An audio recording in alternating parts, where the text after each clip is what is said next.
are poised for the groundwork that we have spent countless hours working on together as a community, so we can then, and only then, define our priorities as a vibrant community.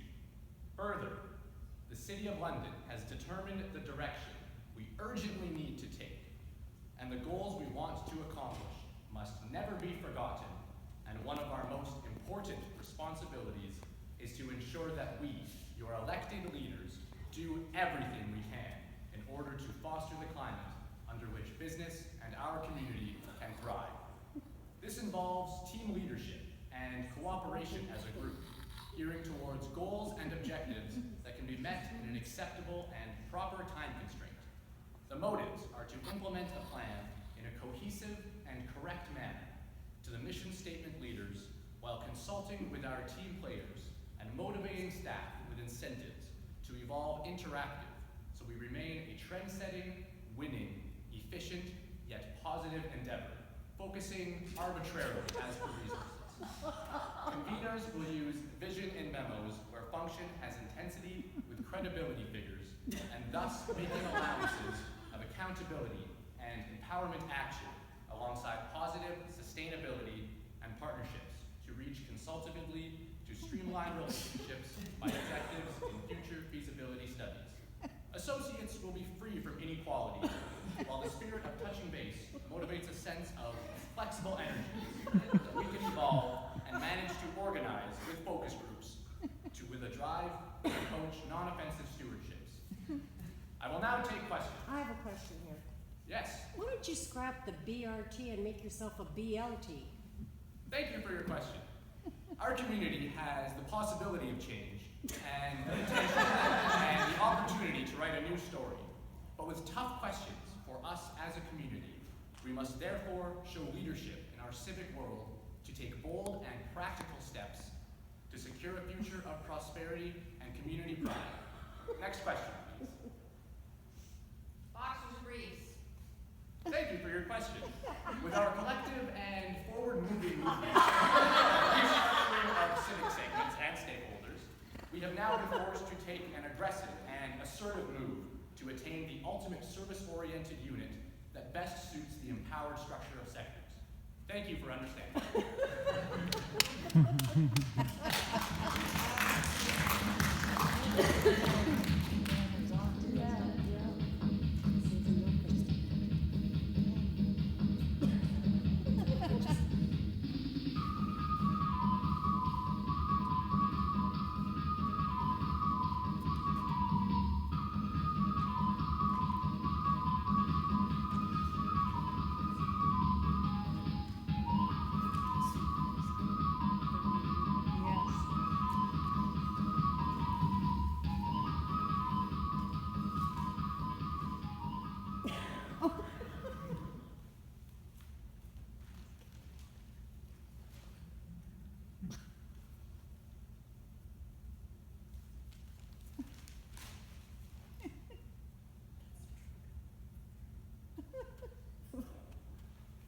Abdul, do you see O'Leary yet?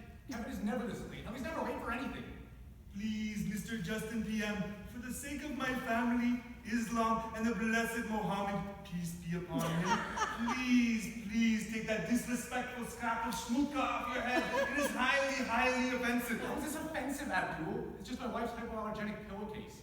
I can't be seen in public with Kevin O'Leary, you know that. My kind sir, Mr. Justin PM, peace be upon you. You have given my family new life after Syria, and for that I can never repay you. So it is my duty to tell you to, how you say, get a grip. You have not been yourself lately, Mr. Justin PM. Look, all you need to know, Abdul, is to remember that it's you who has to make sure this pillowcase gets itself back into the laundry room at Sussex Drive before clean soap notices it missing and gets the RCMP looking for it. Yes, there, I see him, Mr. Justin PM, yes. I am certain that is Mr. O'Leary of Kevin. Hello, Kevin. Pepe Le Pew, is that you? Down the street, Kevin, waving out the window of a yellow car. Do you see me? I see you all right. Seriously? A little Prius electric car? Sorry, dude. This guy don't live in no econo or no echo lane of life. I want it all. vote liberal before I get into that frigging golf cart, Justin. No way. Hey, you think I actually like being as close to Abdul? I just thought this little Prius electric car would make us look better if we get seen together by the National Post. You know, saving the planet and everything. Save the planet? Oh, Justin, there is nothing more organic than bullshit. Come back in 45 minutes with a real car. I'm going for lunch. Kevin! Kevin! You hung up on me, Abdul! You hung up on me! On me! Deep breaths, Mr. Justin PM. Deep breaths. Yes, deep breath.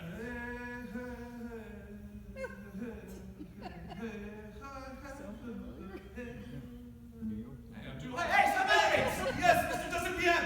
Go out immediately and tell them to drive the boat out here and meet up with us to switch cars. But Mr. Justin PM, the boat? Not the boat. Yes, the boat!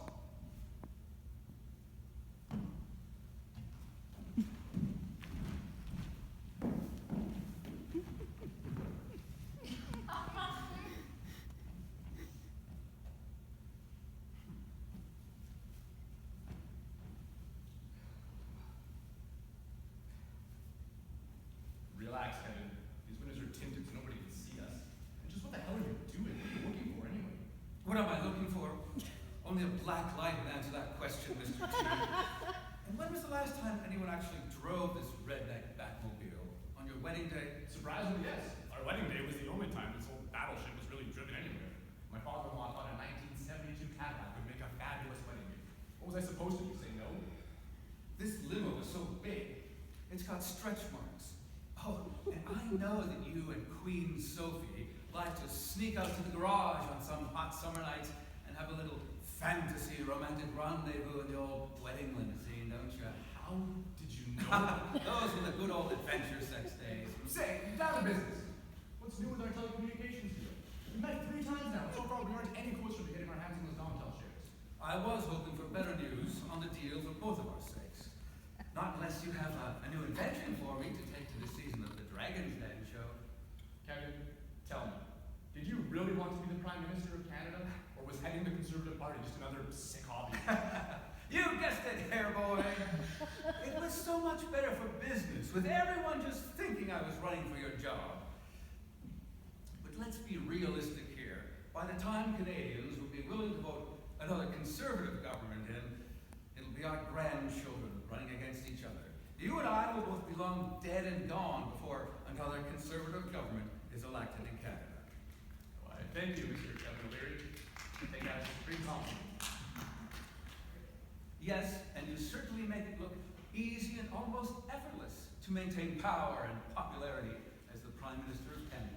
Again, I thank you, sir. It is most flattering. And it was all thanks to you having Canada spend at a level not seen since World War II, and all to bribe Quebecers, natives, enviros, students, teachers, unions, single mothers, the CBC, and Syrians with everything they ever wanted and more. Yet liberal power could be permanent, brilliant, if you don't say so yourself, my PM. As the likelihood of another Conservative government in Canada is about as likely as getting Muslims to sing Christmas carols for us in Yiddish on St. Patrick's Day at Bacon Fest. And speaking of Casper the Friendly Ghost, how is your buddy Stephen Harper? Have you talked to him lately? Or is he still dozing in his lazy boy, watching the sunset on his western fracking field? Yes, we've spoken, but he's never said anything about getting back into politics. But Harper wasn't a real conservative in the first place, not even close. What? How about how was Prime Minister Stephen Harper, not the neocon of neocon conservatives? Harper was only a quantum theory conservative because he wanted everything both ways and all at the same time. He took the frigging tax off of tampons, Justinian, and he tabled an actual climate change bill and introduced diversity rules for writing nominations.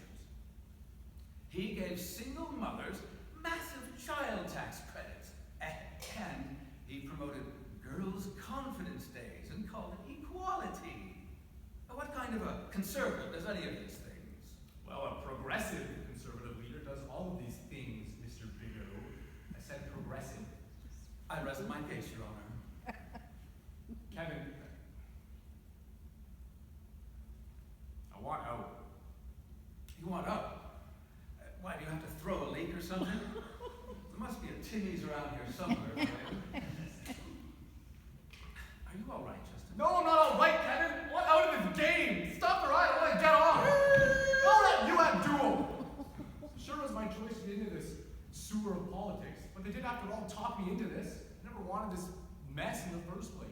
What planet are you on? You are hugely popular, Justin, and your government is probably more widely respected now than ever. So what is the problem? It's not me that's doing anything close to governing, Kevin. It's the Crazy Eight that's steering the ship and controlling me and controlling all of Ottawa and the entire country. Crazy Eight knows I have this cursed photographic memory, so they just tell me what to say for every possible question that can be thrown at me. They feel about as useless as Elizabeth May at an orgy. Crazy Eight. So who or what is this Crazy Eight thingy? The Crazy Eight is Jeremy Broadhurst, Katie Telford, Bob Ray, Gerald Butts, Dominic LeBlanc, Alex Lantier, Stephen Braun. Oh, and yes, last but not least, Canada's songbird, the one and only Anne Murray. The Anne frickin' Murray. Beneath the snowy mountain far away. Anne Murray, that Anne Murray. One and only Anne Murray. And she is really, really bossy. And loud, too. It was her that thought of the Prius golf club because she thinks we've never even met before. So, how can I help you? You can trust me, Justin. Really, you can. You. How can I trust that you won't lab this around to everyone? Why don't I just Siri on an iPad the Prime Minister? Do I ever tease you about your wardrobe or your lisp, Justin? Do I tease you about being dyslexic? Being good at it? Call me a cross-dresser? Dishonest? Stuff the door with a borderline personality disorder? Are we taking our bipolar medication, Mr. Prime Minister? Of course not. Or yes, I am. Freaking yes. You sound like I gotta do it for shit's sake. Mr. Justin PM, Mr. O'Leary of Kevin is correct. Lately you have not been the Justin we all know and respect and serve. He's right. You've not been yourself. I saw your news conference at the opening of that new mosque inside the Eaton Center Mall. You looked like Justin Bieber at a Black Lives Matter rally, for God's sake. You think you'd have learned something from your mother, man. Always take your meds. I take mine. Am I right up to?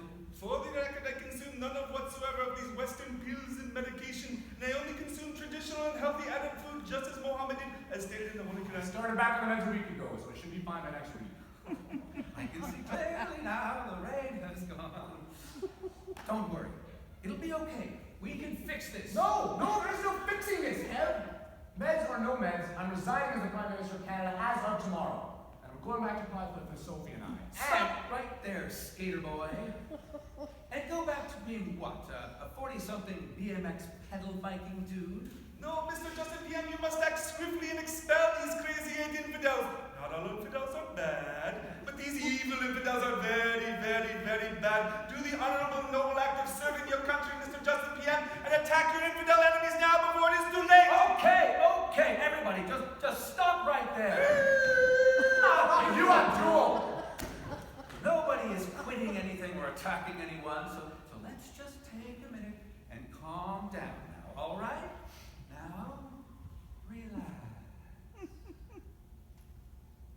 Mr. Justin PM, you must invoke Canada's emergency martial law powers immediately, just as your great father did, and chain these crazy eight infidels to the Parliament building to show the people of this great country that you are the person they need. That's enough, Abdul. Listen, Justin, think of your reputation and your place in history, your children and your country and the world stage you're on. You can't just quit like I did. Just a whore with 8 pimps. I'm not a friggin' Prime Minister, Kevin. Are you kidding? Do you want to go back to being a substitute drama teacher? Your father had a boatload of advisors. And, well, Mulrooney may as well have had a puppeteer's hand stuck up his arse. Now, Cratchit, he had a small army of advisors, and he got away with it because, well, people thought, who could tell this crazy French bastard what to say anyway? Kevin, they control me like I'm some sort of glossy-eyed labradoodle. Roll over, shake a paw, shake a hand, scratch everybody's ass. Tell me off this fucking leash. Look, you said yourself you have a photographic memory, right? So everyone is doing the hard work for you and telling you what to say. So have fun with it. Your personality is what Canadians need now, not some stuffy old PM sitting at a desk all day. So I'm no different from my dad. Your dad had crap for memory, and that's what got him into so much trouble. Now, Obama, he could go nearly a year without having a live news conference. Nobody really cared. Now, Stephen Harper, he loved news conferences, and look what it did for him. And don't forget, you own the CBC now, man. The CBC is your bitch, dude. You're living the dream, man. But who's running the country then, Kevin? Who? Who or what is running the country doesn't matter because they're doing a pretty good job of it. So just smile for the camera and make Canadians feel happy and safe. Enjoy the ride, man. I know you slimey bastard. And you can be a piece of shit sometimes. And I know you're not doing this out of the kindness of your heart. If you even have a heart. So what's the deal here? You and I have this telecommunications stock impropriety thing, shall we call it? So think of me not as your friend, but as a co-conspirator, a parasite. Because if you die, so do I. So it's a symbiotic corner you walk me into, Mr. O'Leary. Well, my advice for you is to have fun as the PM for the next 3 months. Then we'll get you into the United Nations or something. Yes, your graceful and honorable exit from the Prime Minister's office is what Canada deserves.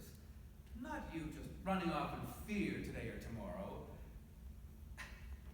like I did. United Nations. I must be crazy if I'm actually going to trust you. But thanks for putting me back on track, Uncle Kevin. Luke, I'm not your uncle. Abdul, would you stop this god-awful verse right over there and let me out? Thank you. Shalom, Abdul. Shalom, Abdul. Uncle Abdul didn't hear you, thank God. No, but neither did his God. I'll see you Thursday, Kevin. And again, many thanks, brother. Abdul left it.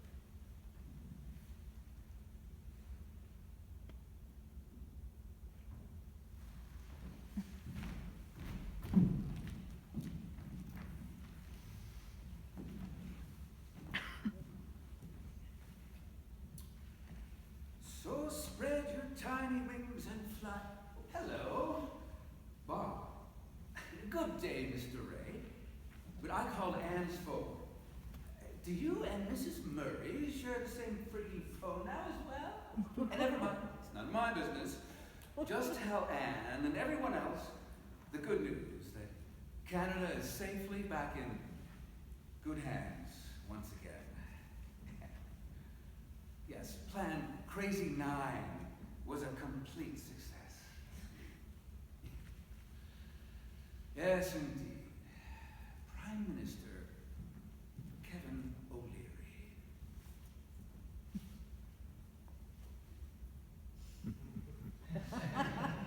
Prime Minister Kevin O'Leary. Sure has a nice ring to it.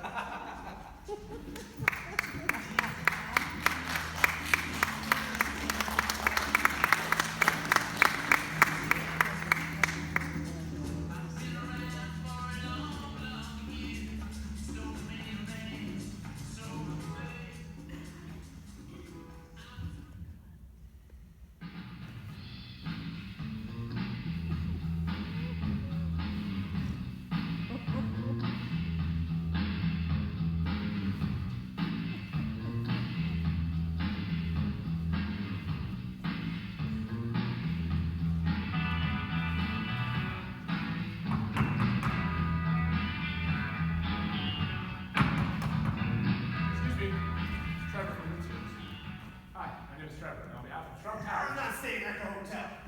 Look, I need you to stand right over there while we have a quick 20-minute business meeting. I can't waste time looking for you. We good, son? I'm not allowed to do this, sir, but this is $1,000. Hi, my name is Trevor. I'll be your server for the next 20 minutes. Would you like to look at a line list or something while you wait? Mr. Limbaugh, is it? What? No, it's not Limbaugh. It's Limbaugh. It's in Rush. Limbaugh. That's okay, kid. You just call me Rush. Russ? What? No, it's not Russ. It's Rush. As in hurry up. What's in your left hand, Trevor? Oh, yeah. I already got it. Sorry. Trevor, do you even know who I am? Limbaugh. Are you on TV or something? Well, I'm in the same game as TV, but I'm on a totally different playing field, that's for sure. Is it the NFL? Is it the LA Rams? No, my team is called Republican Conservatism, and I am the most listened to political talk show radio host in history. You never even heard of me, young man? I've never even voted before, but my parents used to listen to radio when I was a kid. I only watched TV for football.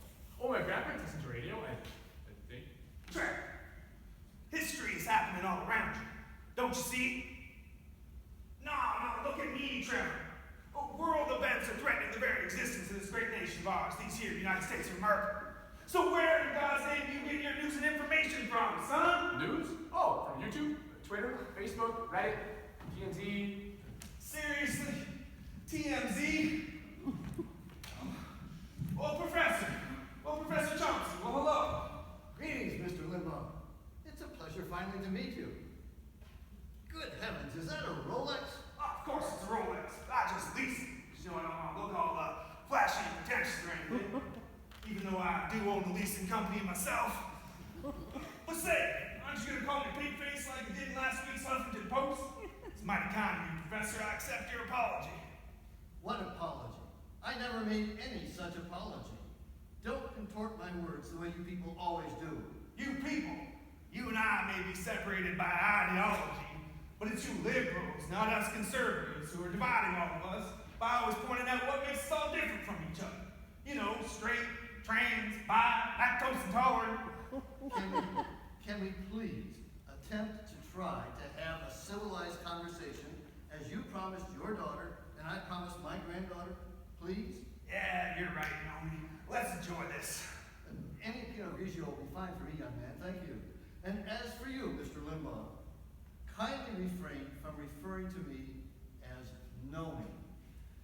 Why on earth did I ever agree to this ridiculous meeting in the first place? Vodka on the rocks for me, son. Look, my daughter dragged me here kicking and screaming. I'm guessing by the look on your happy face, the same for you. So let's let our hair down, girls, and get to know each other. You have the honor. Well, let's see now. Apparently, the gentleman sitting opposite me is the world-renowned Rush Limbaugh. Never graduated from college, never even so much as set foot in a college class. May I give my own bio here? I mean, who knows Rush better than Rush? All you need to know is that this gorgeous piece of white trash came from Dick Nothing, and I mean Dick Nothing. And I now own over 400 radio affiliates nationwide, and I own count them two, Boeing 737 jet airliners, because El Rushbo here is still the king of talk radio and has been for decades.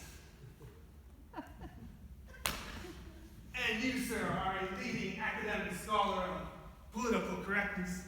Oh, I'm sorry, I mean political science and linguistics, is it? You are the world's leading authority on linguistics, right? I humbly admit that designation has been applied to me by many respected scholars in the linguistics field of study. Ah, linguistics. I just love linguistics. Oh, you do? That's marvelous, Mr. Limbaugh. I'm so pleased to hear that. Oh, yeah? Can you do a Marge Simpson for me? I beg your pardon? Oh, no, homie! Why'd you have to go and do that? Quick, I gotta go potty!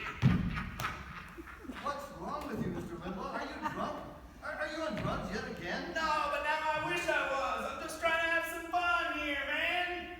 I'm only hoping we can leave here with minimal displeasure and at least enough exposure to convince our girls that we actually did meet each other. Let's say, Trevor, do you know what a liberal's favorite wine is? What? A liberal's favorite wine is. You can't say that! You can't say that! Come on, Professor, lighten up! That's it. I'm leaving. I cannot bear another minute of this outrageous attempt at forced congeniality. Wait. I'm sorry, Professor. I'm real sorry. I'll stop busting your balls. I'm sorry I ain't busting your chops. I promise, okay? Okay? Moving right along here.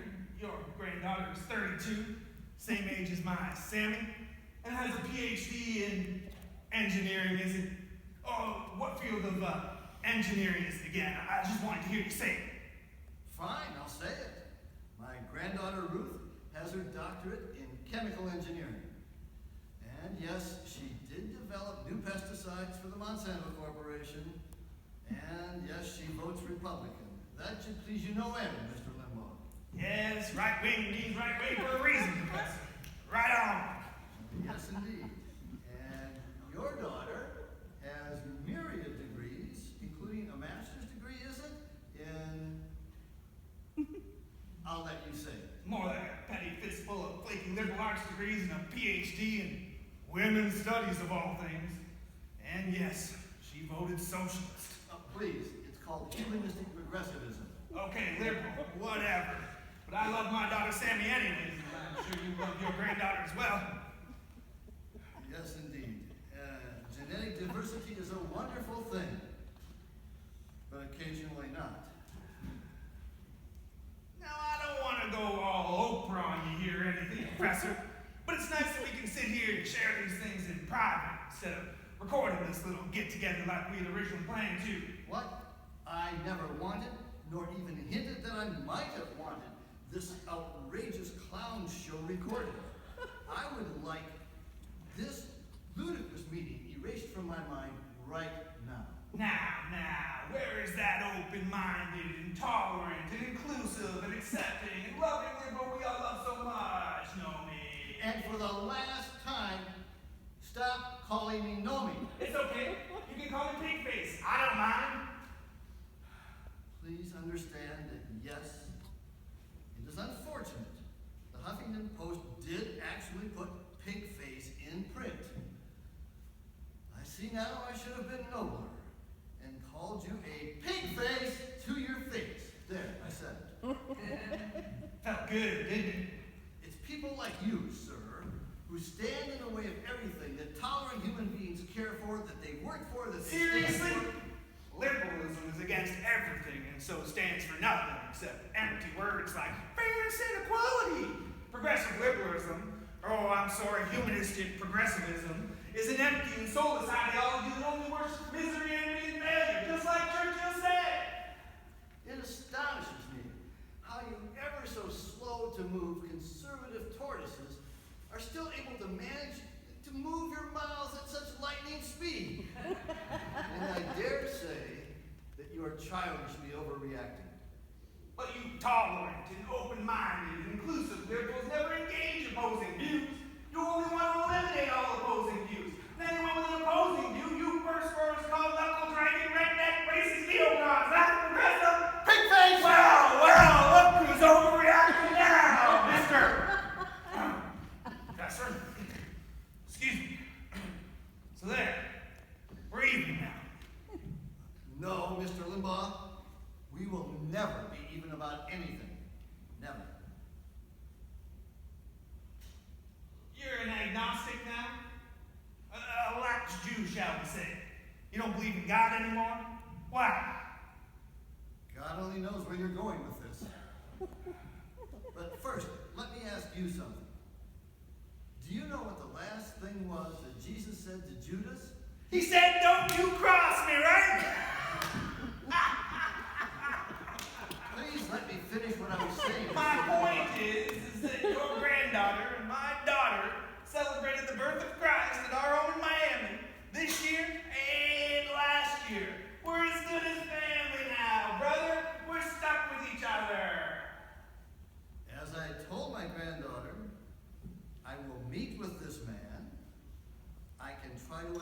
understand this Rush Limbaugh person, but I don't think I can ever respect, let alone like, Rush Limbaugh. Well, holy microaggression. I feel that warming, passive-aggressive liberal love once again, Professor. Frost warning! I can feel that cold-hearted conservative draft down my spine once again, sir. By the way, Professor, happy birthday. Yes, and likewise. We even share the same goddamn birthday, for Christ's sakes. How the hell in God's name did this ever happen? Maybe the good Lord willed it this way. You know, for our worlds to collide like this. Speaking of God and Jesus, how is that God and Jesus thing going for you these days, Mr. Limbaugh? It's just what the hell is that supposed to mean? Well, you're an evangelical, pro-life, pro-capital punishment Bible thumper, correct? Did you just call me a Bible thumper? Have you not even noticed that Muslims are also pro-life, anti-gay, anti-evolution, patriotic, anti-drugs, and anti-porn, and we all know they love the death penalty. So why do you liberals only bully us Christians? Excellent point, Father Limbaugh. So maybe you Christians should join with your Muslim brothers to form one big happy church, since you all believe in the same things. But let us not forget, it is you Bible Belt conservatives who willingly surrender your personal liberty to Jesus and insanely call it freedom. Look, Professor, just to be clear, I got nothing against the headscarves and mustaches on Muslim women. But I do mind how they treat gays. It just ain't right. And even worse, they don't drink beer or dance, and they don't even eat good old American hot dogs. Excuse me. I was told to read you this note. By all means, son. Dear Grandpa and Dad, thank you for coming together like this. We have some amazing news we would like to share with you. We are delighted to announce that we are getting married. Yes, Dad, and yes, Grandpa, to each other. And besides giving us your blessings, we ask for only one wedding gift. We ask that the two of you do civilization a favor and merge your opposing ideologies into one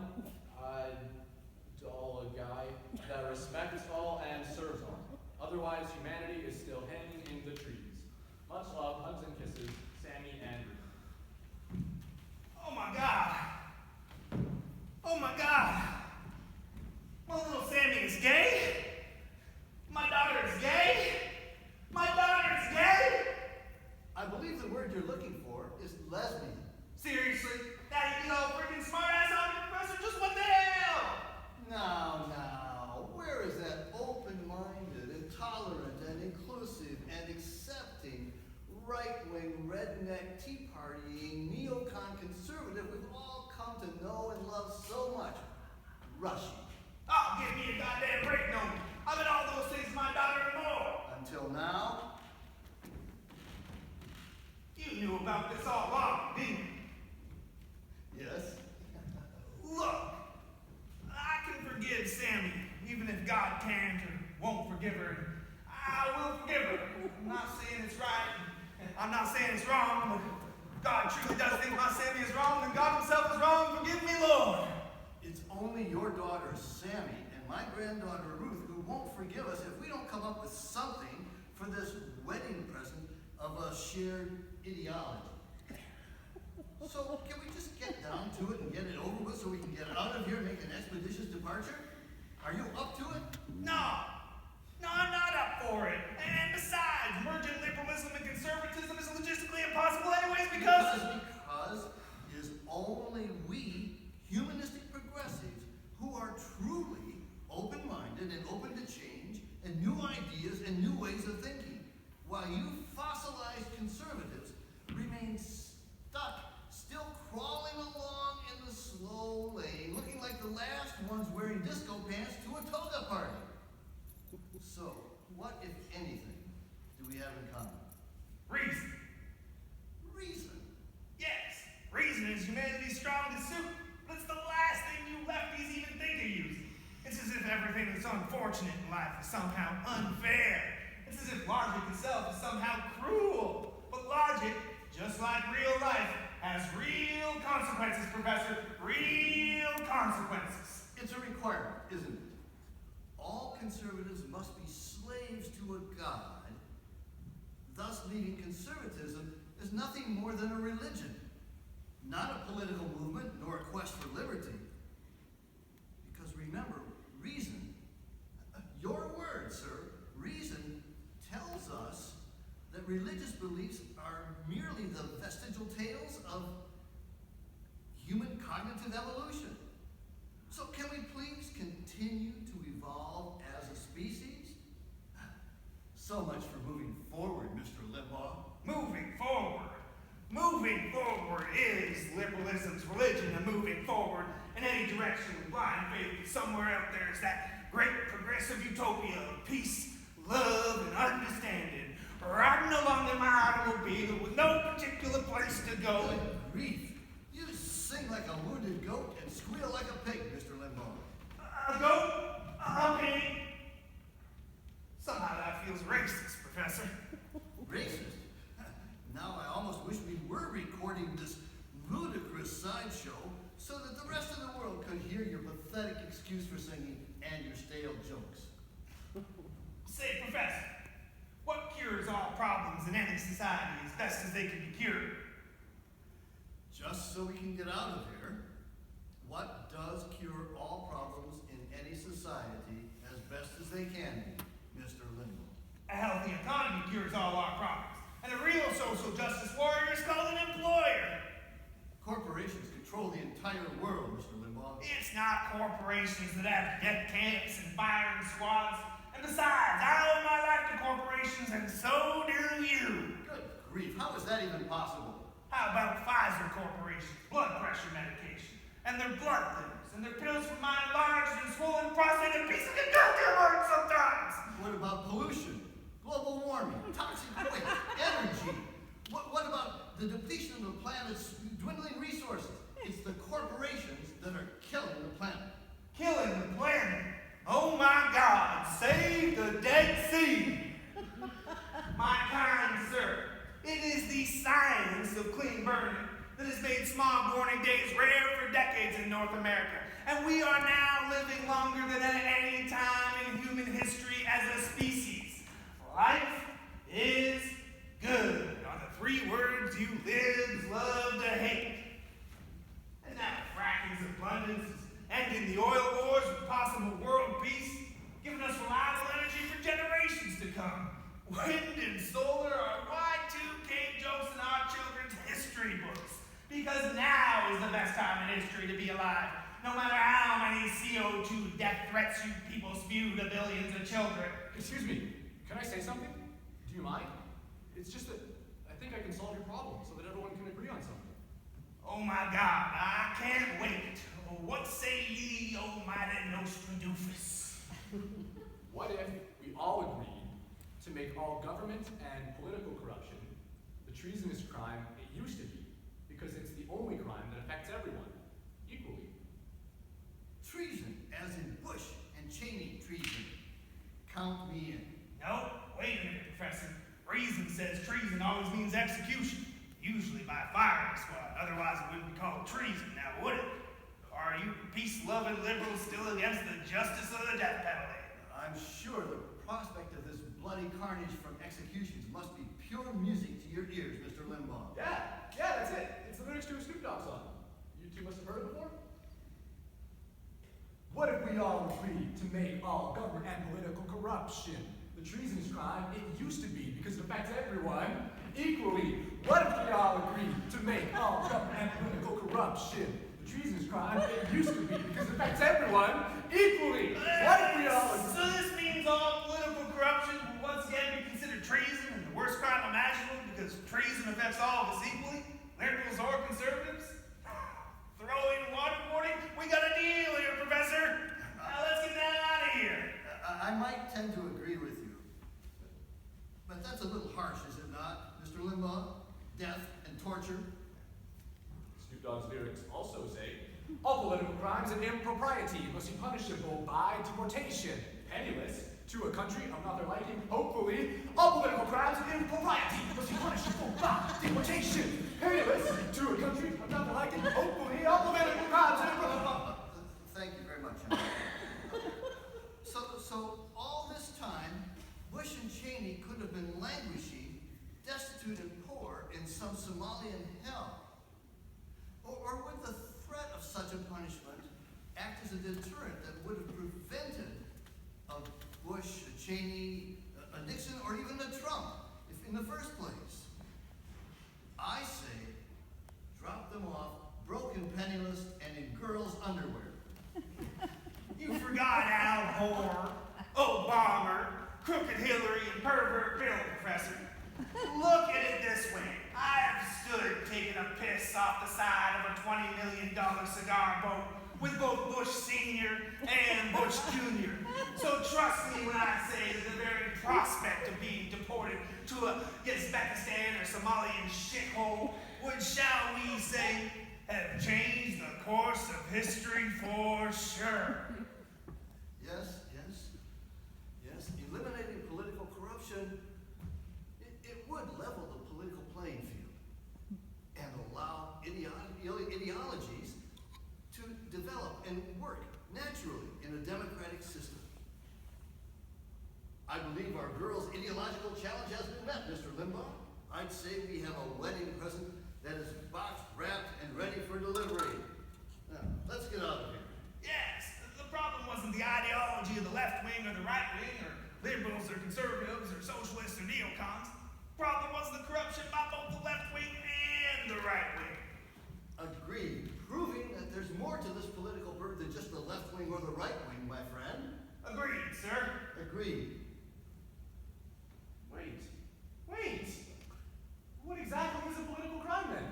Just what does a fella have to do to be guilty of corruption and end up getting airdropped into the yin-yang province of China in girls' underwear?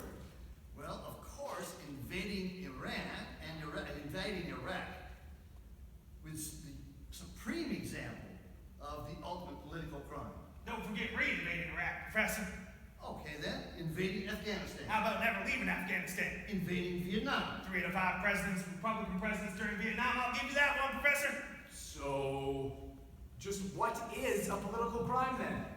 It's a start, at least. In addition to the wars, I think we could both agree that a political crime occurs when politicians say they're doing something nice for you, but the only reason they're doing it is to make it look as if they're doing something nice, but really they're just trying to line their pockets and buy votes. I think we could agree that, wouldn't you agree that that's the crime? Can we get out of here now? I hate to give up the waterboarding, Professor, but at least we can now agree on something. Now let's get the hell out of here. Agreed.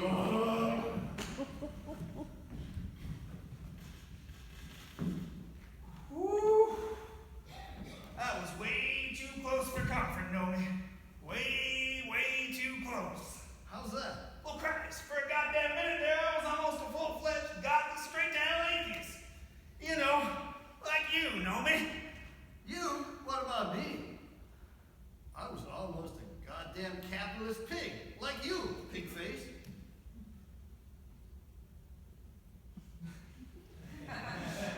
What the hell? Why are you homophobic? The only way to take down one of you snowflake liberals is to shove your phony free speech and tolerance crap right back It's like down being the reason called the Bible. roads to the That's all Bible Bible thing things is you've ever you do. want